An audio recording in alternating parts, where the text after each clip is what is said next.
Snow sifted down in a hush that felt obscene beside the ruins sprawled beneath Winterfell's walls. Where dawn should have bathed the fields in pale gold, only a weak gray seeped through the laden clouds, tinting broken shields and stiffened corpses the color of iron ash. 100 banners, stark gray direwolf and wildling's sigil alike, lay shredded and trampled in slush that was equal parts thawed snow and blood. The flayed man of House Bolton alone still fluttered, crimson on pink, slick as fresh skin, above the battlements, catching what little wind still dared creep across the Dreadfort plains. Ramsay Bolton stood just inside the gatehouse arch, gloved hands resting on the pommel of a sword that had never felt weightier, though he had scarcely raised it during the slaughter.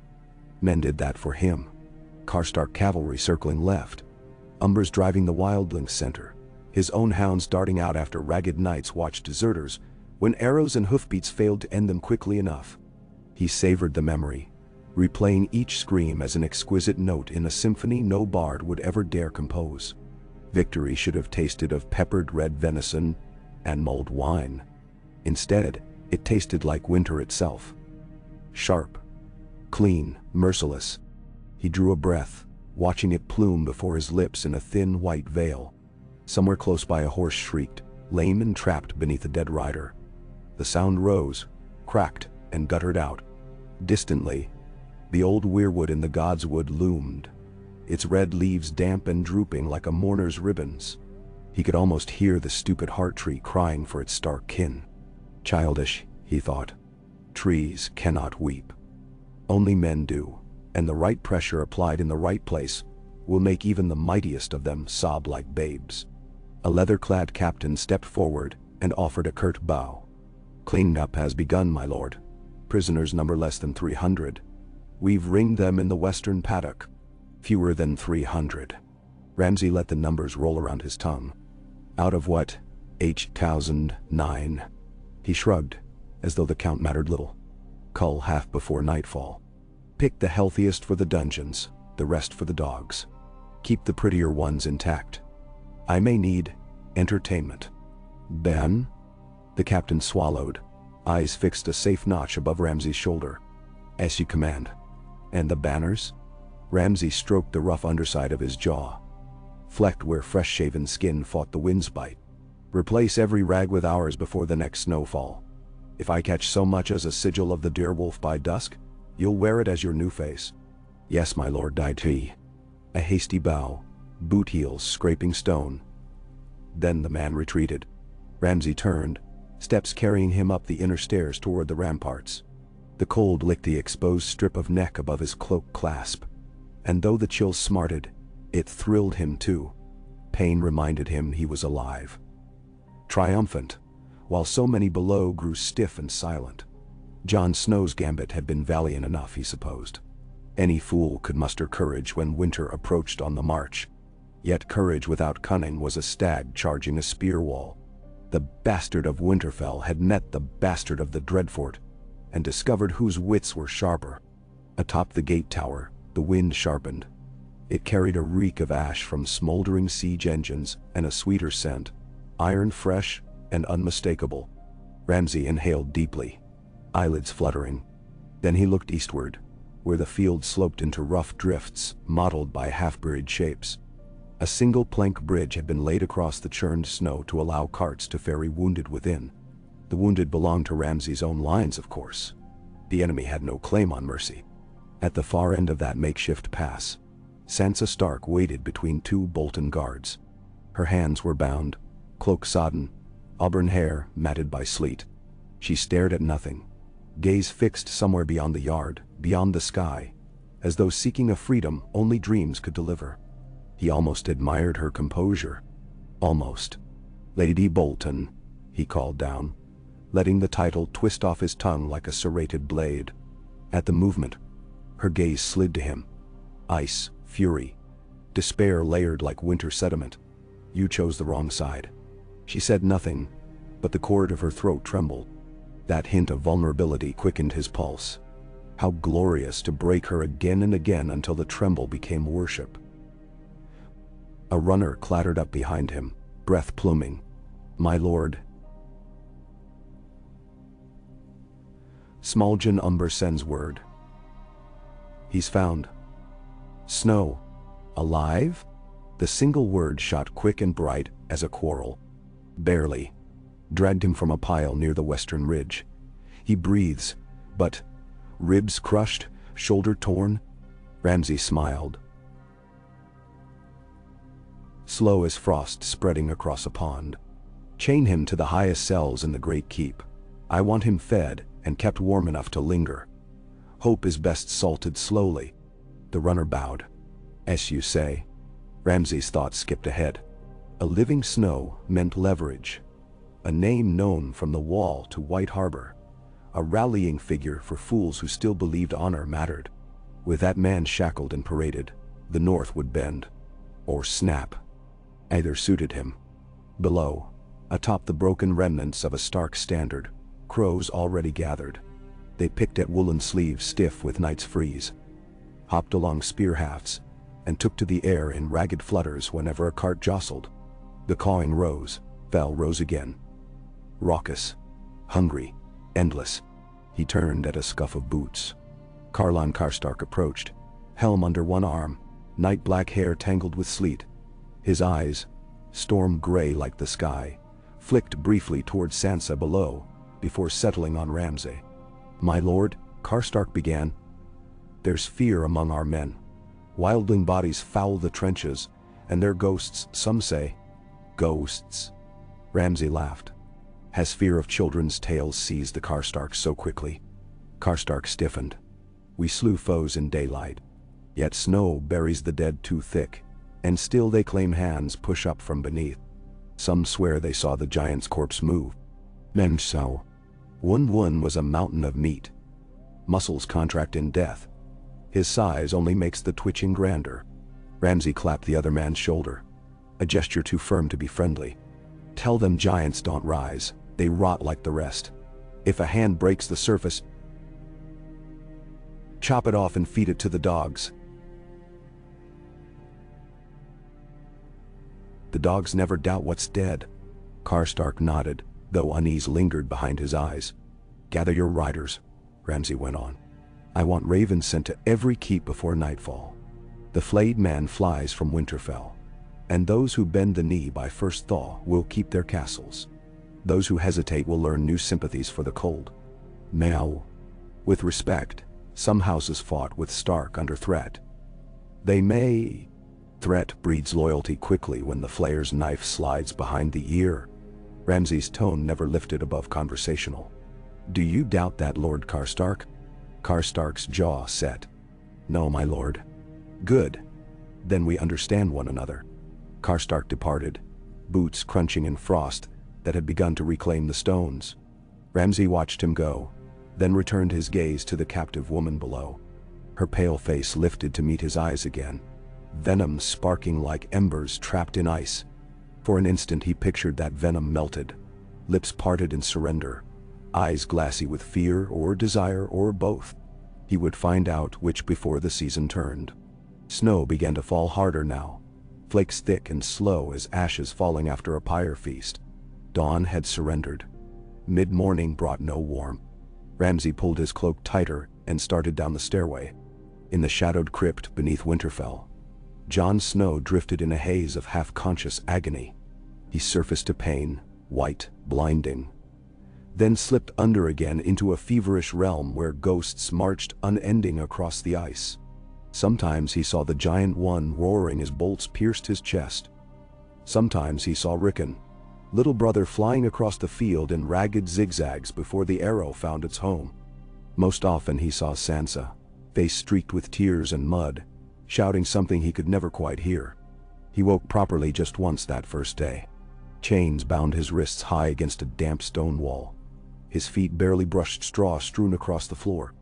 Each drag of breath rattled through cracked ribs. His left shoulder burned where a spearhead had torn muscle, and his right eye was swollen nearly shut. Through the good eye, he glimpsed a single sconce guttering on the far wall. Between flickers, darkness pooled thick as pitch. Footsteps echoed. A door scraped wide enough to admit torchlight, and Ramsay Bolton. Well now, Ramsay crooned, torchlight leaping from his grin. The great white wolf finds himself caged. John tried to speak, but throat flecked red. The words seized in a cough. Blood-spattered straw. Dot. Oh, that's lovely. Ramsay stepped closer, lifting the torch.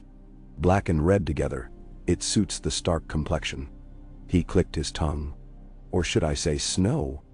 John managed a rasp. You killed Rickon. And you killed my dogs, Ramsay replied, almost sweetly. Yet here we are. The ledger keeps changing, Snowflake. I'll let you add more entries soon enough. He brushed a gloved knuckle beneath Jan's chin, lifting his head. But first, a choice. Kneel before me publicly, abandon all claim that any in the north might cling to, and I'll let your sweetheart Sansa live. Perhaps I'll even give her to some Karstark heir. She can breed out another Stark line for me to break. Then? John met his eyes.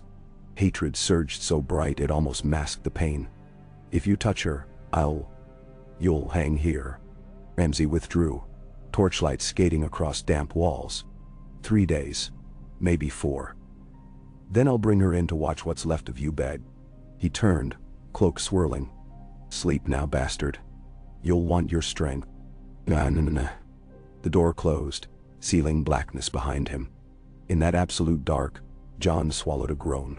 Not for the pain, though it sang through nerve and bone, but for the vision Ramsay's words conjured. Sansa's face, pale and resolute, until fear cracked the veneer. He had failed them all. Brother, sister, every wildling who had followed him south. Guilt pressed heavier than the chains, yet somewhere beneath shame, a single coal gleamed unextinguished. Vengeance. If he lived long enough to stoke it, the fire would come. Far beyond Winterfell's draughty keeps, beyond the frozen weeping water, on a barren rise west of Castle Black, dolorous Ed watched the sky bruise purple with dusk. 2 couriers had come south from Mole's Town on lathered horses, black cloaks stiff with ice, bearing news that had turned his stomach to water. The battle lost, Winterfell reclaimed by the bloody backs. Jon Snow, Lord Commander reborn, king in the north by acclaim. Fallen or taken. Ed had known despair before, but this chill felt baked into his marrow. Around him the Night's Watch gathered, faces etched with horror or grim resignation. They had barely numbers enough to man the wall. Now the hope of southern aid guttered. Beyond the gates wildlings milled, kin to the men who had fought under Jon's banner. Mothers clutched children, broad giants brooded silent, raiders swore soft oaths in the old tongue. Grief was a language all understood. Ed cleared his throat, the sound tearing in the wind. We hold the wall, he said, though his voice barely carried. If Winterfell's fallen, more dead men will come walking, not fewer. We can't shake apart now. Menderwine. A wildling spearwife answered him first. You say hold. With what? Board up the gates with prayers? She spat into the snow. My people fought for your Crow King. Half of them lie unburied. Ed met her glare. And half still stand. Jon Snow died once and stood again. Until I see a corpse, I'll call him breathing. He may ride through that gate with dawn. The words felt false on his tongue, yet steadied him all the same. In wartime, truth often bowed to necessity. He needed every blade left on the wall sharp and pointed north, not south in panic. Somewhere to his left, Tormund Giantsbane shoved through. Red beard frosted white, eyes burning. I'm riding, he growled. Where? Ed asked, though he knew. South. To Winterfell. Bastard Crow needs his friend. His voice cracked on the last word, but he jutted his chin, daring any to mock the weakness. Ed exhaled. You'll never reach him. Bolton lands swarm thicker than hornets around spilled mead. Then I'll sting till they burn me. Tormund gripped his axe haft. Ed wanted to argue, wanted to lock the gate and forbid the wildling chief from leaving. But orders only carried weight with men willing to obey. And Tormund's grief would brook no cells. Take what horses you must, Ed said at last. Just bring word if you find his body. Tormund's silence spoke thanks louder than any southern courtesy. He turned, already calling for volunteers. Ed chased him one final glance, then looked to the wall towering over them all. Snow still fell. Not heavy, but constant. A silent drumbeat counting down to some unknown moment of reckoning. They had lost the battle of the bastards. Soon they might lose the North entire. But the wall stood. And so, for now, would he. In King's Landing, the Raven arrived at mid-morning, wings ragged from the long flight, black eyes gleaming like polished beads as it hopped along the Red Keep's rookery sill. Maester Qyburn himself withdrew the ribbon-sealed parchment, brow arching at the wax. A flayed man impressed upon Red. He unrolled, scanned, allowed a smile to curl his lip. When he entered the throne room, Queen Cersei lounged on the iron throne, one hand curled round the armrest's jagged barbs. She lifted her gaze, lazy as a cat stretching in warm sun. "News?"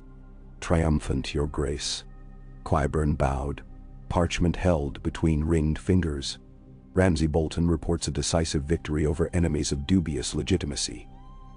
Winterfell is his again." Cersei's lashes lowered in thought. Stark banners burn, and a Bolton rules the north. Convenient. She gestured for the letter. As she scanned, an amused hum slipped free. The little leech murdered his step-he brother and father, yet still persists. Resilient blood indeed. Perhaps a correspondence might cultivate mutual interests, Qyburn suggested. Perhaps. Cersei rose, silken skirts whispering across stone. But Bolton loyalties shift with the wind. So long as his knife points north at wildlings and traitors, he serves our purpose. She rolled the parchment anew. Still, a gift might frame our goodwill. My little birds can arrange couriers, Qyburn said. What gift shall we send? Cersei's smile was small and sharp. What else delights a flayer, Qyburn? Flesh. We have dungeons enough. She paced a step, gaze drifting to the throne room's tall windows. Tell Lord Bolton that the Iron Throne rejoices at his victory and will remember the North's fealty. Especially if the traitor Snow is executed in spectacle. Publicly, your grace. With flair. Flayed, perhaps. The man revels in such artistry. Cersei's eyes glittered like chips of broken wineglass. Remind him that our enemies are common. Qyburn bowed, already dreaming of ravens blackening the sky. Night deepened over Winterfell, and still the fires in the yard burned. A crude pyre for Bolton dead, a cruel spotlight for the living. Sansa Stark knelt in a small stone cell beneath the Hunter's Gate, wrists rubbed raw from bonds. A single square slit in the wall allowed moonlight to slice across her face, silvering tears she refused to shed now. They were for later, when she dared let silence claim her. She pressed fingertips to the floor, feeling the castle's bones beneath. Winterfell had stood for thousands of years, granite shaped by giants, stories whispered into every vein of rock. Even under Bolton rule, its walls pulsed with memory. Of brothers racing through corridors, of her mother's gentle chide, of her father's low laugh when Arya bested Bran with a wooden sword. Those ghosts were hers. They anchored her to something larger than the horror unfolding. Footsteps halted outside. Bolts thumped. The door creaked open, and a familiar silhouette filled the frame. The pale-haired girl from the kitchens, Lita, carrying a shallow bowl. Her eyes darted left, right, then settled on Sansa. Guide. 80. Lita breathed, slipping inside. She set the bowl down. Thin leek stew, steam curling weakly. I shouldn't be here. Guards drink by the fire. Only a moment. Sansa's voice cracked. Jon? They say he lives, locked high, where ravens nest. Guards whisper hell dies slow. The girl's lips trembled. I'm sorry. Sansa nodded, swallowing hope sharp as glass shards. Tell me. How many men loyal to House Stark remain? Dozens, maybe more, hidden. Lita's glance flicked to the door. But Ramsay route survivors north to the Wall or south to the Twins. Any who linger disappear. Bah. Sansa lifted the bowl, though hunger fled her days ago. Find Davos Seaworth. The Onion Knight, he fought beside us. I heard he slipped away with the ragey-beard giant. Gone into the woods. Lita drew a shallow breath. Snow falls thick tonight. Tracks vanish by dawn. Then he'll return. The certainty tasted brittle, yet she clung to it. If you see him, tell him the wolf still howls. He'll understand. Lita hesitated, then nodded. She turned to leave, pausing at the door. Be wary, Lady Dottie. Bolton speaks of wedding you anew, or gifting you to another lord if you resist. Nenda Mawal. Sansa's stomach lurched. Memory of broken skin and winter air screaming across her naked flesh flooded back. I will not wed, she whispered. I will not yield. Lita's eyes shone. Then the north will not yield. She slipped out, door returning to its place with a dull thud. Sansa exhaled, chest tight. She sipped the stew, watery but warm, letting each swallow ground her in the present. Tomorrow she might break. Tomorrow fear might claim her. But tonight, she would plan. A dirty wolf with severed limbs still bites. And winter, though cruel, belonged to the Starks. Across the yard, Ramsay sat before a long oak table in the great hall.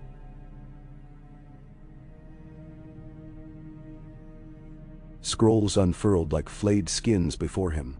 Lords Karstark, Umber, and a clutch of minor bannermen occupied benches below the dais, wine goblets untouched. Torches cast jarring shadows, making each man appear a caricature. Narrow eyes, sharper noses, mouths pressed to hard lines. They had backed Ramsay and won, yet their reward had not yet been named, and so unease slithered through the hall. Ramsay stabbed a quill into ink. Eastwatch Manderley has yet to declare surrender. He looked up. Lord Umber, you know the fat fish. Thoughts? He loved Starks. Smallgen folded thick arms. But he loves his belly more. Cut off his grain route through Torrin Square, he'll kneel. Ramsay jotted a note. Lord Karstark. Manderley's fleet can bottle White Harbor. Karstark's fingers drummed the tabletop. If he holds out, we starve. Not him. Ramsay smiled. So, we burn the ships. Winter ice locks the harbor soon, another lord muttered. Burning's no easy matter. Give me pitch enough, and a man brave enough, and ice becomes candle wax. Ramsay let the quill fall. But Manderley will bend when he sees a living Stark heir in chains. He leaned back, savoring the tension. Bring snow to the ramparts at dawn. Let ravens capture the moment. No one spoke for a breath. Then Karstark cleared his throat. The Black Brothers may protest. Let them. Ramsay's grin returned. Protest tastes like fear. We swallow it. A dog barked outside. Another answered. The sound echoed through the hall, feral and wild. Ramsay lifted the wine goblet at his elbow and drank. The red ran down his throat. Rick, heady, alive. He felt the north itself sliding under his skin, felt its ancient dark sinking claws into his soul. Winter belonged to him now. He would teach every lord, every peasant, every mother and suckling babe to fear the flayed man's banner more than the snows, more than the tales of dead men marching. Terror was a shield stronger than Valyrian steel. He set the goblet down. This council is dismissed. Come dawn, we begin the new order. Then, one by one the lords rose, bowed and departed, boots ringing on stone. Ramsay remained a while longer, staring into the fire pit at the hall's center. Flames flicked across logs, hissing where sap bubbled to the surface. They looked almost like tongues, licking at invisible wounds. He wondered, idly, how long a man could remain alive with his skin peeled away, nerve endings bared to open air. He would find out. Soon. Snow might last hours. But there were others. Karstarks, Umbers, Manderleys, Starks. In time, they would all bleed the same red. Beyond Winterfell's northern moat, where the dead still lay in ragged heaps, Davos Seaworth crouched behind a toppled siege wagon. The air smelled of burnt pitch and half-thawed flesh. Ravens hopped close, unafraid, as though mistaking him for another corpse. He tugged his cloak tighter, breath ghosting. Beside him, a young woman in wildling leathers shifted. Her hair, white as the snow around, peeked from beneath a rag hood. "We can't linger," she whispered. "Dogs'll catch scent." Davos nodded. "Wait for moon's height, then we move." He scanned the horizon. Torches lined Winterfell's ramparts, but the tents of Bolton outriders lay dark. Ramsay trusted winter to fence off escape, and for most men it would. But Davos had ridden storms at sea that made this northern night appear gentle. His gaze drifted to the battlefield proper. Pikes stuck upright, marking where shield walls had broken. Beneath one such pike, a lone figure knelt. Tormund Giantsbane, red beard stark against snow, hands buried in churned earth. Davos' heart clenched. He had seen the giant's grief before. At Hardhome, at the wall when comrades fell. Yet this loss, as raw as flayed flesh, gouged deeper. "We go to him," Davos said softly. The girl frowned. "He'll get us killed, loud as he is." "Maybe." Davos rose, joints protesting. "But I'll not leave a friend to mourn alone." He stepped into open snow. Wind howled, scattering loose drifts like cascading salt. No horns sounded. No arrows hissed. The Bolton sentries either slept or cared too little for one old smuggler and a grieving wildling. When Davos reached Tormund, the big man did not look up. Jon's broken sword lay across his knees, snapped where it had caught Ramsay's mace. Blood blackened the metal, flaking like rust. Tormund's shoulders shook, though no sound escaped his throat. Davos knelt. "We find him," he said, voice low. "We break him out." Tormund ground out a breath. "We're 3 against thousands, Onion Man." 3 grows to 30, Davos replied. 30 to 300. The North remembers, they say. Memories surface when horror digs deep. Tormund finally met his eyes. Across the horizon, Winterfell's towers glowed faintly orange. A lantern in a sea of white. The sight twisted Davos' gut. He had fought for countless kings, counseled princes and queens, but never felt the stakes as keenly as now. The North's heart lay under that banner. So too did the fate of realms beyond. "Then we'd best dig deep." Tormund rose, hefting the broken blade. Snow's waiting. Morning clawed its way through thick cloud, revealing Winterfell beneath fresh drifts. Ramsay climbed the tower stairs, guards flanking him. Jon Snow struggled between 2 men at the parapet, wrists still chained. There, before a crowd of assembled lords and captured northern smallfolk forced from their hovels, Ramsay announced the dawn of his rule. "The North is mine," he proclaimed, voice carrying over the yard. "Oathbreakers will suffer. The flayed man prevails. Bend the knee and live in peace." Few knelt. More stared in sullen silence. One bearded farmer spat into the snow. Ramsay's grin widened. He yanked Jon forward. Snow swayed, feet dragging blood on stone. Ramsay pulled a dagger from his belt, a slim, wicked blade, then traced it slowly along Jon's cheek, leaving a crimson line bead by bead. Gasps rose. "Watch," Ramsay told the gathering, "and remember hope's price." He poised the dagger at Jon's eye. A howl split the morning hush. One of Ramsay's hounds, released for dramatic flair, threw back its head, teeth bared. Other dogs joined until the yard echoed with frenzy. The captives flinched. Ramsay chuckled. Even beasts know a weak thing when they smell it. And then, somewhere beyond the walls, another howl answered. Deeper, wilder, rolling across the snow like thunder. The dogs faltered, heads tilting eastward. A ripple of unease coursed through the guards. Ramsay's smile faltered too, though he masked it in a heartbeat. Another howl followed, closer. Then a horn blast, faint but distinct. One long note carved of grief and fury. Jon's good eye gleamed. Ramsay saw, and for the first time since victory, felt a prickle of uncertainty shiver beneath his skin. He pressed the dagger harder. "Hope dies today," he hissed. But even as he spoke, the horn sounded again. 2 blasts this time.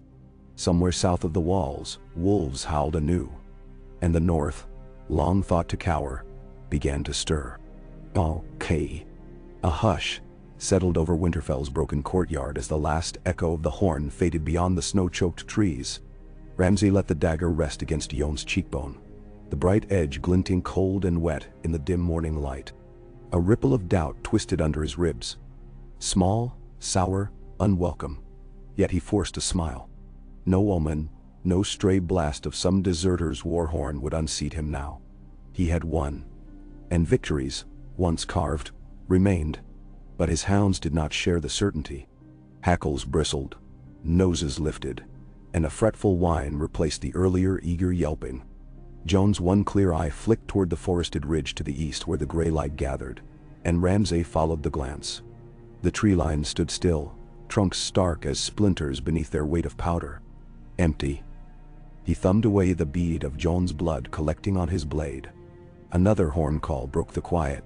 This time 2 long notes.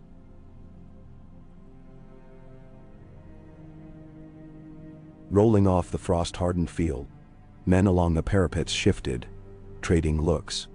A crossbowman adjusted his stance. Karstark, halfway up the stair, paused as though remembering something long forgotten.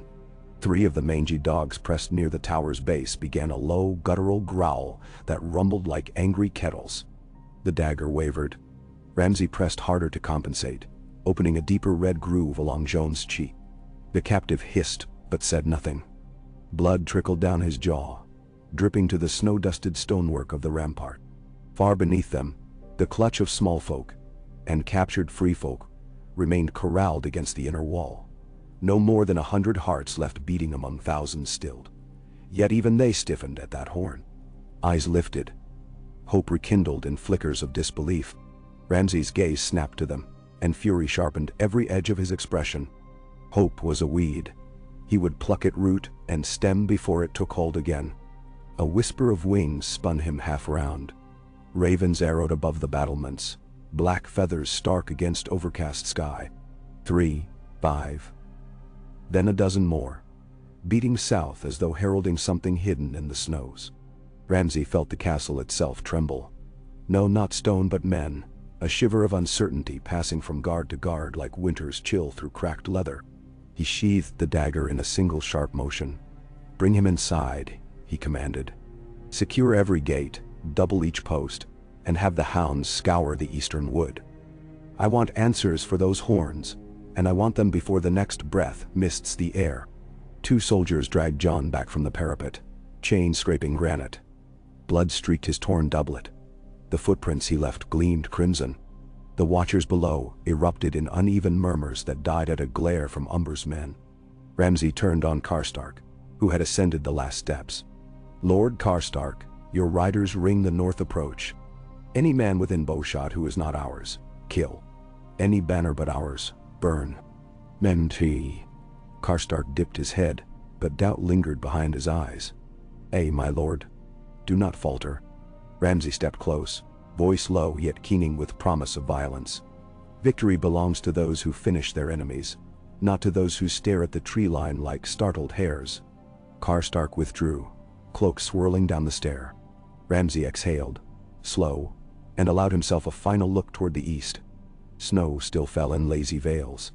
Nothing but trees, bare and black and whispering. Yet the dog's unease gnawed at him, and dogs he knew rarely lied. He descended the narrow winding stair, helm tucked under arm, boots rapping staccato on stone. Halfway down he met Smaljin Umber thundering up. "What crawls in the woods?" Umber growled. "Something scattering birds and waking ghosts," Ramsay answered. "But nothing we cannot butcher. Would that your confidence thawed the air." Umber gestured downward. "Your father's hall is ready for your address. Lords wait. Let them wait." Ramsay's smile returned, though the skin around his eyes remained tense. "Let them fear." In the dank cell below the hunter's gate, Sansa twisted the frayed edge of her cloak between numb fingers. The horn blasts had reached even these depths, muffled, but distinct. 2 long notes. She turned the memory again. 1 blast had heralded death at the wall. 2 wildlings. 3 the others. Yet here south of the wall the code altered. Among Stark men, 2 long meant the gathering of friends. The rally of the bannermen. Could it be? She hardly dared hope. Footsteps clattered in the corridor. A heavy bar slid, and the door grated open. Torches spilled flickering gold across the stones, illuminating the hard angles of Karlan Karstark's face. He entered alone, closing the door behind him with deliberate calm. Sansa rose, back straight, chin high. "Lady Sansa," he greeted, voice pitched low. She studied him, searching for cruelty or kindness behind the winter gray of his eyes. "Lord Karstark, have you come to taunt me? To deliver Ramsay's latest threat?" "Neither." He approached to within arm's reach, gaze flitting to the corridor before settling on her again. "I remember the day your father rode to Torrhen Square with mine. I was 10. Lord Eddard shared bread beside our hearth. After he left, my father told me, 'A Stark's word is stone.'" Sansa's breath caught. "That was before he was murdered by the Lannisters," she whispered. Karstark's jaw flexed. "And before my sister was taken by Freys at the Twins. Yet the flayed man now rules these halls." His eyes narrowed. "Bolton victory feels wrong." "You bent the knee," she said, unable to keep accusation from her tone. "I lost 200 riders under Bolton banners. Loyalty is costly. Treason, costlier." He stepped closer, voice barely above the rustle of straw underfoot. "But those horns, if Manderley or Glover or the mountain clans muster, Bolton rule may crack." Sansa's heart hammered. "Then help crack it." Karstark inhaled slowly. "I cannot swing so quickly. My house bleeds for whichever side fails." He produced a small iron key, pressing it into her palm. "At moonrise, a guard change leaves this corridor unwatched for 7 heartbeats. You will find the outer door unbarred. Beyond that, you test your fate." Her eyes widened. "Why help me?" "Because I remember stone words," he murmured. And for a breath sadness eroded the hard edge of his features.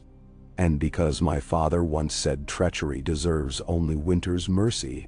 He turned, knocking once on the door. The outer bolt slid, torches retreated.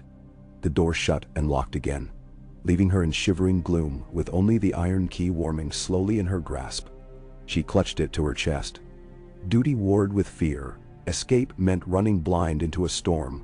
Staying meant Ramsay's retribution once he discovered her gone. But doors left untried remained forever locked. She pressed the key's jagged teeth against her palm until blood welled, promising herself she would not hesitate when the moment came. Beyond the broken wagons at the battlefield's edge, Davos and Tormund picked their way west toward the river, where the snow lay unbroken save for hair tracks. With them trudged the spear-wife Val, whom Tormund had found hiding in the surgeon's tent. 2 surviving Karstark outriders, who had sworn oath to house Stark in secret, and the frail remnants of Joan's camp smithy.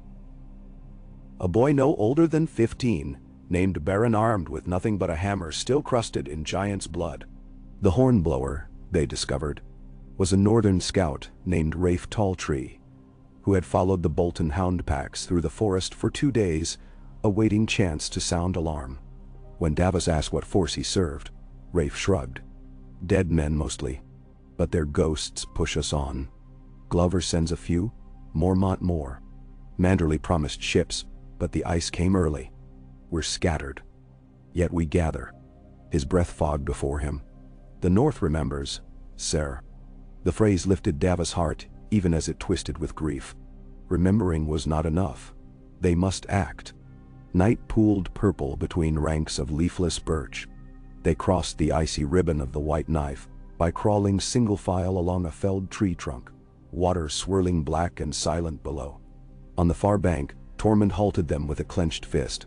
He sniffed the air like a wolf, then touched 2 fingers to snow darkened by wet tracks. Fresh horse prints. Torchlight flickered between the trees ahead. A small patrol, maybe a hunting party. Davos crouched near him. "We cannot fight men eager for the kill. We need spoils, not slaughter." Tormund's grin bared teeth white as elk bone. "Sometimes spoils hide within slaughter." But Davos shook his head. "The whole North lies heavy with grief. If we spill more northern blood, even Bolton-bent hearts may shut to our call. We capture, disarm, hurt no one we need." "No." Rafe nodded agreement, unslinging his short bow. Val drew 2 bone-handled knives while the Karstarks hefted axes. Baron stooped behind a pine, hammer poised though his arms trembled. The patrol emerged, 5 Bolton riders leading a string of bundled prisoners. 3 women, 2 children, and a bent old man whose beard froze to his coat. Davos' gut clenched. Not a hunting party then, but a roundup, likely for Ramsay's evening sport. Tormund's eyes ignited. "No slaughter?" he growled. "They make slaughter." "Yes," Davos agreed, voice granite. "So we stopped them." 3 arrows whispered from Rafe's bow in quick succession. The lead rider toppled before he could raise alarm, arrow through neck. The second tumbled as a shaft pierced his thigh. Screaming, Tormund unleashed a roar that shook snow from branches, charging headlong. His axe split the skull of the third rider before the man's scream fully formed. Val darted low to hamstring the fourth. Davos slammed the dull spine of his short sword into the fifth's temple. The battle ended inside 10 breaths.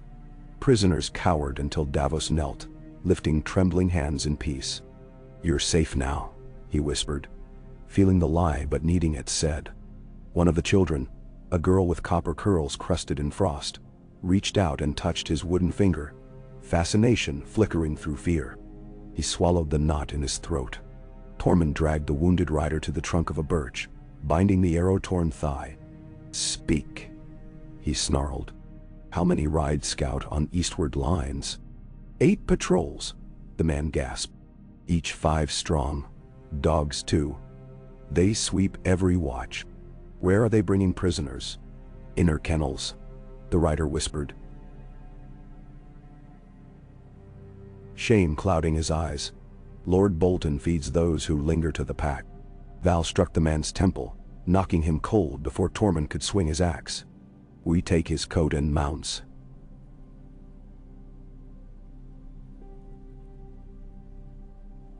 She hissed. "Let him bleed slow," Davos interposed. "He's seen our faces. When he wakes, he'll raise alarms." "Then he won't wake," Tormund snarled. The boy Baron spoke for the first time. "If we kill him, what makes us better?" Silence crystallized under the birches. Snow drifted soft, filling hoofprints. Tormund looked from the boy to Davos, breath steaming. Then he spat, grunted, and stalked away. Val shrugged and followed. Davos squeezed Baron's shoulder. "Mercy costs," he murmured, "but sometimes it buys dearer coin." They bound the rider, gagged him, and concealed him behind a drift. Then they split, each donning captured cloaks and saddling the horses. The freed prisoners they guided north toward a clan outpost hidden in the foothills. Rafe escorted them, promising 2 sharp blasts upon safe return. For now, Davos steered south again, back toward Winterfell, coils tightening. In the great hall, torches cast uneasy shadows over freshly scrubbed flagstones. The long oak tables had been cleared of corpses and broken shields. Lords Karstark, Umber, Serwyn, and a skeletal handful of minor houses gathered near the dais. Ramsay strode in, flanked by 2 of his tallest guards, eyes glittering. "Brothers of the North," he began, voice smooth as lanolin over steel wool. "Horns in the forest trouble some hearts, yet wolves howl nightly. Wind keens, we remain master." He spread his hands. "This castle stands intact, and our enemies lie rotting in the yard. The Starks are finished." No one cheered. A log shattered in the hearth. Sparks whirled up the chimney. Ramsay's smile thinned. "We must act as one blade. Manderley stalls in White Harbor, but famine will soon cut his belly. The Razwell's way profit, not loyalty. Old Lord Glover broods in Deepwood. His walls still ache from Ironborn. They will bend." Umber scratched his beard. "Suppose they do not? Harbor ice may hold until spring. Grain ships can wait as long as men inside stout walls." Ramsay stepped down the dais, boots striking like drumbeats. "Then we stack flayed corpses against those walls until their children's screams drown the gulls." Silence. Karstark cleared his throat.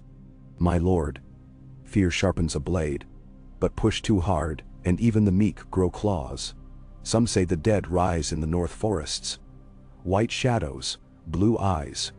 Ramsay laughed. Old wives' chatter. My hounds saw no white walkers, only wildling carcasses fat for chewing. Yet doubt seeded. He felt it in his bones, like a worm gnawing inside marrow. The dogs had smelled something, and dogs rarely lied. He pivoted back to the lords. Tonight, we feast. Tomorrow we ride. Manderley first, because every feast begins with a fish. By week's end, the north will kneel or bleed dry. Mend. Karstark inclined his head, though unease etched his face. Umber grunted assent. Ramsay raised a goblet high. Red wine sloshed, staining his knuckles crimson. To winter, he cried. A few scattered voices echoed, hollow as wind through abandoned halls. Ramsay drank, yet the wine failed to warm him. Beneath the din of crackling logs, he heard the dogs again, whimpering in distant kennels, sensing something that did not belong. Jon Snow hung half senseless in his cell at the tower's top, wrists shackled to a rusted ring. Torchlight shivered across the slick stone walls. His wounds pulsed with each heartbeat. Hot.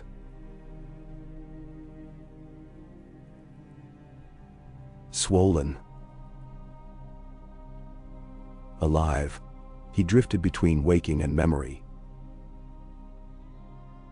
chasing scents of pine and campfire smoke that dissolved into the stench of filth. Time stretched, twisted, frayed.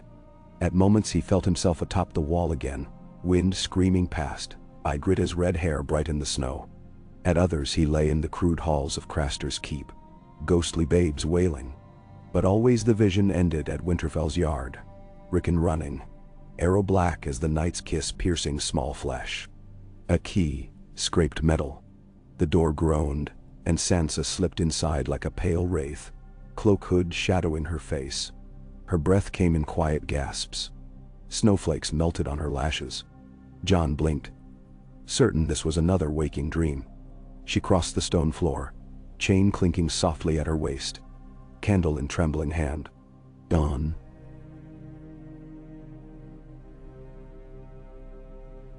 She whispered, voice cracking. He stared, unbelieving. Sansa. The name split his swollen lips. She touched his cheek, the untouched side. Fingers cold yet gentle. Tears glimmered. I won't leave you. He found a ragged laugh, half sob. You should. He'll kill you. Not tonight. She produced a key, fumbling at the shackles. Metal rasped, rust grinding. A pin gave. Chain slithered free. Jon zagged, but she caught him. Strength surprising for so slight a frame. Footsteps echoed beyond. Sansa froze, extinguishing the candle with trembling breath. Darkness engulfed them. She pressed Jon against the wall, her body a shield, eyes shining in faint moonlight, spilling through a slit window. The footsteps passed. A guard coughed, armor clinking away down the spiral stairs. Jon exhaled slow. This way, she mouthed, guiding him toward a narrow servant's stair hidden behind a tapestry of the first king. Jon's legs buckled. She looped his good arm across her shoulders, hauling him downward. Each step jolted pain through rib and torn tendon. He clenched teeth, swallowing cries. The stair wound tighter than a maester's script, descending into a dark warren that smelled of dust and ancient stone. At the landing, a cool draft slid against their faces. A small postern gate yawned, bar removed. Beyond lay the godswood, trees black against snow. Sansa paused, listening. Muffled shouts rose distant from the kennels, dogs barking frantic. Jon whispered, "Hell hunt with hounds." "I know," she breathed, pushing the gate. They stepped into knee-deep snow. The sky hung heavy, with slow tumbling flakes that blanketed sound. Sansa guided him along the outer wall's shadow.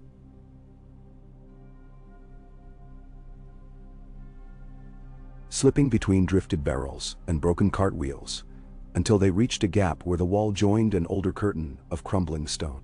Here, years ago, Bran had shown secret ways out. She dug at snow, exposing a loose slab. Together they wrestled it aside. Cold air knifed through, and John tasted freedom laced with fear. He squeezed her hand. Still whole, save a ragged bruise where rope had bit. Outside the wall, frost-bitten shrubs clawed the night. They staggered north toward a cluster of low huts, used once by shepherds before Ramsay burned the flocks. Moonlight silvered Sansa's hair. She moved swift despite her thin shoes. John clenched jaw and followed, lungs burning. Behind them horns blared again, one short, sharp blast from the ramparts. Alarm. Torches flared along battlements like orange stars. The forest trembled with the bay of hounds unleashed. Jon's heart lurched. Too late. Quiet, Sansa hissed, pulling him beneath the leaning ruin of a goat shed. They crouched, breath misting. Jon's wounds drummed agony, but he forced stillness. Through a crack in rotted boards, he saw shapes rushing past the kennel yard. Hounds, handlers, soldiers with spears. Their shouts carried. Lady Stark missing? Search the woods. Bring dogs to the stream. Sansa pressed fingers to Jon's lips, then touched her ear. Listen. And he did. From beyond the rise eastward drifted a new sound. The low thunder of hooves. Many hooves. Snow muffled, yet the rumble built. Steady, sure, coming not from compact Bolton patrol ranks, but in wild surging waves. Torches riding high winked through the trees. Jon's breath caught. Cavalry, he rasped. Sansa's eyes widened. Hooves. The din grew. Shouts, horns, hooves pounding. Then a voice roared above the rest, rough and bright. For the north and the moth. A white banner crossed the tree line bearing a tall pine cone painted emerald on snowcloth. House Mormontite. To its flank rode a banner of black bear on green flame. Glover's men. Behind them, the twin-masted ship of House Manderley snapped in icy wind, and perched above all, soaring wolf-head banners of forgotten small clan houses that had crawled from hiding. Hundreds of riders poured onto the field, their charge devouring the fresh snow. Ramsay's hounds, startled, scattered. The Bolton spears at the southeast gate reeled. Jon's throat closed. They had come. Too late for Rickon. For so many. But not too late to free Winterfell. Sansa gripped his hand. We must reach them. He nodded, though dizziness wavered his vision. They rose, picking through brush toward the charging host. Arrows hissed overhead, Bolton archers firing from the battlements. But moonlight and snowfall distorted aim, and most shafts sank uselessly into drifts. A wild cheer erupted as the Mormont vanguard slammed into Bolton outriders near the snow-covered corpse mounds. Steel clashed. Horses screamed. The noise was terrifying and glorious. Sansa half-dragged Jon toward a ring of trees where the fight spilled. She waved her arms. Here, she cried. Lady Stark, here. A rider in rusted plate veered toward them, an older woman with gray plaits flying behind her helm. She swung down, sword drawn. Recognition kindled. By the old gods, Sansa Stark. My Lady Mage, Sansa gasped. My brother? Jon needs a mount. She steadied him. Mage Mormont sheathed her blade and whistled. Another bear-cloaked rider trotted up, dismounting. Together, they lifted Jon into the saddle. Pain flashed white. He nearly collapsed. Mage pressed an axe into Sansa's hands. Can you wield? I can try, Sansa said, fingers tightening on the haft. Then ride for the camp behind the ridge. Healers wait. Bolton's hounds scatter, but Ramsay holds the keep. We cut to the gate. Jon forced voice. Battle inside walls worse than field. Ramsay expects fear. Bring him steel. Meg's eyes gleamed. Gladly, she vaulted back upon her destrier, shoving helm into place. Go, quickly. We'll clear a path. Memsau. Sansa swung onto the second horse, guiding Jon's reins. They wheeled to skirt the melee as Mage's riders crashed into the flank of a Bolton spear line, axes rising and falling like storm-lashed branches. Bolton trumpeters squealed frantic calls. From the northern rampart, Ramsay's voice rose, shrill with rage, rallying crossbows. Sansa urged their mounts through snarled shrubs, hooves punching snow. Each jolt rattled Jon's shattered ribs, yet he kept upright, locking fingers into the mane. Blood soaked his bandages fresh, but he felt a fire ignite beneath the agony. The North's fury, ancient and vengeful. Behind, horns pealed anew. 3 short blasts in quick succession. Glover's infantry emerged from the western tree line, shields interlocked. Then came a roar of torches far to the south. Tall, gaunt silhouettes moving with eerie silence. Free folk warriors led by Tormund Giantsbane, his crimson beard a banner. The ragged wildling host charged the gatehouse slope, scattering, fleeing kennel hands.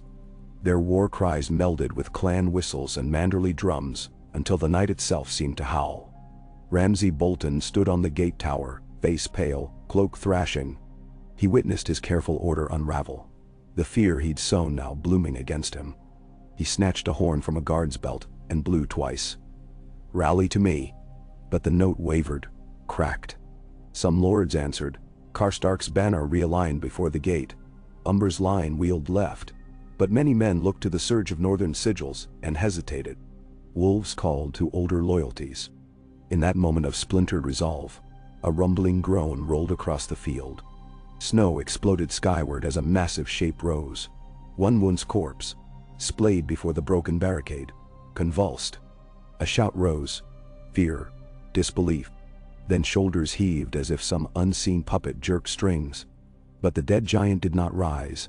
Rather, beneath him a living giant, Mag the mighty's kin, emerged, having crawled unseen through battlefield trenches. He heaved one wound's corpse aside and bellowed, lifting a tree trunk club. Bolton archers loosed. Arrows peppered thick hide, but rage drove him forward, smashing the inner palisade. Glover infantry poured into the breach behind. Ramsay's remaining discipline snapped. He shrieked orders drowned by the rapture of war. Dogs yelped, pulling handlers into snow. A kettle of ravens burst skywards from the rookery tower, black wings beating like a funeral dirge. From the ridge, Davos led a wedge of mounted Karstark deserters, their stolen Bolton cloaks cast to snow, revealing dire wolf sigils beneath. They plowed into Ramsay's reserve, scattering them like shaken dice. Val and Rafe Talltree sprinted through shadows, freeing caged prisoners who rose with stolen knives. Within Winterfell's walls, flames bloomed where Mage Mormont's daughters lobbed pitch-soaked torches over parapets. Timber stairs caught, smoke curling into the low cloud ceiling. Ramsay's men fought to douse, but volleys of arrows rained from catwalks, seized by wildlings inside the breach. At the war's heart, Sansa reached the healer's tent, guiding Jon's mount until he slid into waiting arms. She dismounted, turning to go back. But Jon caught her wrist, grip iron despite trembling. "Stay," he rasped. "I must see this finished," she answered, voice shaking. "Not with that axe." Pain contorted his face. "You've fought enough for tonight." Her eyes glistened. "I have fought none, Jon. Only run, then live. For those who cannot." He released her. The healers pressed wine to his lips, cut away stiff bandages. Jon clenched fists, watching beyond tent flaps as Winterfell's yard burned brighter. Ramsay saw the breach widen. Saw flayed pink banners burn and buckle beneath new silver-on-white dire wolves. He retreated down the gate tower stair into the kennels, dogs snapping at strangers all around. A clamor behind, the giant's clubs smashing outer doors, and ahead, torchlit corridors twisting into the keep. He bolted into a side passage, boots sliding in mud and straw d'artois. Smoke seeped through rafters. Somewhere, someone screamed the Karstark battle cry. For the sword of winter. He yanked a torch from the wall, brandishing like a spear. A figure stepped from a doorway. Smaljan Umber, face blackened with soot, holding an axe drooped low. "Time's up, bastard," he said, voice empty. Ramsay snarled. "Traitor." "Pot." "Northman." Umber lunged. Their blades met with a clang. Sparks sprang. Ramsay was quick, Umber brutal. Torch and axe clashed, wood smoldering where steel bit. Ramsay ducked, slashed. Umber grunted as the dagger opened flesh across his thigh. He backhanded Ramsay with gauntleted fist, sending him staggering into a pen door. Dogs barked, snarling behind slats. Umber advanced, wound bleeding but stance steady. Yield and answer for crimes. Ramsay laughed, flicking blood from dagger. I flay crimes. He kicked the pen latch. Hounds burst forth, eyes wild. Umber hewed one mid-leap. Another latched onto his arm, dragging. Ramsay darted aside, knife plunging into Umber's exposed flank. The giant of Last Hearth roared, shoving the dog away, then swung his axe two-handed. Ramsay lunged, but steel caught his forearm. Bone cracked. He shrieked, stabbing blindly into Umber's throat. The point found meat. Umber's eyes bulged, blood bubbled. He sagged to knees, fingers loosening the axe. Ramsay laughed high, until a spear shaft punched through his belly from behind. He gasped, looking down at red wood emerging from furs. Turning, he beheld Karlan Karstark, face ashen. For my father, Karstark said, voice hoarse. He twisted the spear, driving Ramsay onto the kennel floor. Dogs snapped at spilt entrails. Ramsay shrieked, clawing at the haft, but Karstark held firm. Hoofbeats hammered within the yard beyond, shaking rafters. Karstark yanked the spear free. Ramsay choked, spasming. Karstark spat. Then he kicked open another pen door, loosing the starved hounds onto their former master. Ramsay's scream curdled as teeth found flesh. Karstark turned away, limp evident where arrowhead grazed his calf, and limped toward the courtyard, leaving screams to fade under slavering growls. Dawn threatened the eastern sky with gray-pink as flames dwindled among Winterfell's inner buildings. Smoke hung above broken towers. The banners of Mormont, Glover, Serwyn, Manderley, Karstark, and the resurgent direwolf snapped above the ramparts. Snowflakes drifted through rising heat, hissing on embers. Jon Snow, arm bound to his chest, stumbled from the healer's tent, cloak draped loose to disguise the sling. Every breath cut like broken glass in his ribs, but he pressed forward. Torment met him at the Godswood gate, beard singed, eyes alight. Bolton dead, the wildling rumbled. Dogs gnaw his bones. Your northern lords want counsel. Jon nodded. Is Sansa safe? In the keep, with Lady Mormont. She sharpened your sword. Tormund's grin softened. You look half a corpse. Half's better than full. Jon exhaled steam. Lead me. They crossed the yard through bodies both old and new, torches illuminating faces once twisted in fear, now slack in peace. Snow gathered on blank eyes. Davos knelt among them, closing lids. Inside the collapsed hall where Ramsay's feast had been set, northern lords ringed a battered table. Mage Mormont stood near Sansa, who had changed into a plain wool surcoat. Karlan Karstark leaned on his spear, face streaked with soot. Glover and Serwyn exchanged hushed words. Mage turned as Jon entered. King in the north. She greeted, voice rough but sure. Jon lifted a hand. No kings tonight. Only men who bled. Sansa stepped forward, placing Longclaw, reforged hilt glinting, into his grasp. Winterfell is yours, she said. Jon swallowed, looking into her eyes. All the ghosts of Westminster's crypt brushed shoulders with him in that moment. Nend, Robb, Rickon. Tears blurred his sight. He cleared his throat, voice low. And yours. Meg slammed her axe half to the floor. Let it be ours. The North's. But we still face winter, and beyond it, ice demons march. Glover nodded. News from the Wall speaks of walking dead. We have wasted seasons on southern squabbles. Time to mend. Davos spoke from the doorway, brow knit. And Cersei Lannister sends ravens offering friendship to any northern lord who keeps the Bolton's deal. She will rage when she learns the flayed man burns. Jon's grip tightened on Longclaw. Then let her rage. We have winter to fight. Karstark limped forward, dropping to one knee.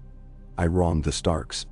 My spear ended Bolton, but stains remain. I beg forgiveness and pledge House Karstark to your cause. Sansa watched Jon. He thought of her in those cold kennels, beside Ramsay's blade, and of Karstark's key in her palm. He placed a hand on the Lord's shoulder. Rise. The North forgives those who fight for its living. Then too, Karstark stood, relief and grief mingling. Torment thumped Jon's back, nearly dropping him. Talk done. Let's drink. We burn the flayed man. Let's salt his ashes with ale. Laughter stirred, fragile yet real. Jon glanced to Sansa. Her lips curved faintly. Outside, the first true light of dawn crept over the battlements, revealing smoke curling into a pale, clouded sky. Snow continued to fall, soft, relentless, covering the scars of battle in white silence. That night, a council met in the solar, once belonging to Eddard Stark. Jon, unable to stand long, sat wrapped in furs while Sansa poured wine. Maeg Mormont, Davos, Karstark, Glover, and a grizzled clan chief of the Norries gathered around a low map table. Candles flickered, shadows dancing over a map inked with wolf heads and crow sigils. Jon surveyed them. Ramsay is dead. Bolton hold broken, but southern crowns will march the King's Road once they learn. Maeg tapped the map. Dot. Let them. We bar Moat Cailin again. 1,000 men can hold the neck all winter. Glover folded arms. Our harvest fell to frost. We need Manderley grain, Carhold sheep. Unity holds, or the cold kills more than swords. Then see. Karstark nodded. Then, unity stands. Davos unrolled a parchment sealed with a bloody dire wolf. We send ravens to all keeps. White Harbor, Barrowton, Deepwood. Tell them Ramsay's reign ended by northern hands alone. No southern gold bought this, no Lannister trick. He looked to Jon. A king's voice travels farthest. Jon's brow furrowed. I did not seek crowns. But crowns seek you, Maeg countered. A Stark, or near enough, must lead. Else we fracture again. Sansa's voice cut through. Jon is my brother. If the North must choose, it chooses him with my blessing. And see. Jon met her gaze, gratitude unspoken. At last he inclined his head. If the North calls, I answer. But know this. Titles mean little against White Walkers. Every man, woman, and child must be ready. We march south no more. Our war lies north of the wall. Silence settled until the Nori spoke, voice like gravel. Then we make good on old words. The North remembers, and it remembers the wall. Then, they set to planning. Grain convoys escorted by free folk. Smiths forging dragonglass blades rumored to be hidden in Dragonstone. Riders dispatched to Bear Island for Sallowwood bows. Through it all, Jon listened, weighed, nodded. Dawn came again, pale and grim, when they finally broke council. Outside, the yard bustled with survivors clearing rubble, singing low songs of gods both old and new. Jon and Sansa climbed the battlements. Snow had ceased, for now, leaving skies high and blue. Wind curled round them, carrying scents of smoke and pine. Below, children gathered broken arrows, piling them neatly. Wildlings mended furs beside Karstark men sharing fires. Sansa rested hands on the stone. Father said Winterfell was a heart, and every day it beats sends life thorough the north. Ramsay stopped it for a while. Now, it beats again. Jon looked east, where the King's Road vanished in white haze. It will beat harder yet, he said. And faster? She asked, smile twitching. No. He answered, arms slipping round her shoulders. Steady. The wind rose, flapping the dire wolf banners overhead. For the first time in many moons, Jon felt the banner's shadow, not as a weight, but as a shelter. Still, a chill deeper than the mere cold nod. From beyond the wall, where soon horns would sound not of allies, but of ancient enemies awoken. He would be ready. Sansa followed his gaze, eyes reflecting distant frost. When the snows fall and the white winds blow, she whispered, the lone wolf dies but the pack survives. Jon squeezed her shoulder. Then we need every wolf. Far to the north, in the tangle of blizzard and night, the pack stirred, gathering round their rekindled heart. Winter was not ended, but Winterfell stood, won by Ramsay and lost in a single night of fury, and now reclaimed by the north. Under the pale sun, snowflakes glittered like ignited stars, and somewhere in invisible reaches of sky, ravens winged south carrying news of a flayed man's fall and a wolf's return.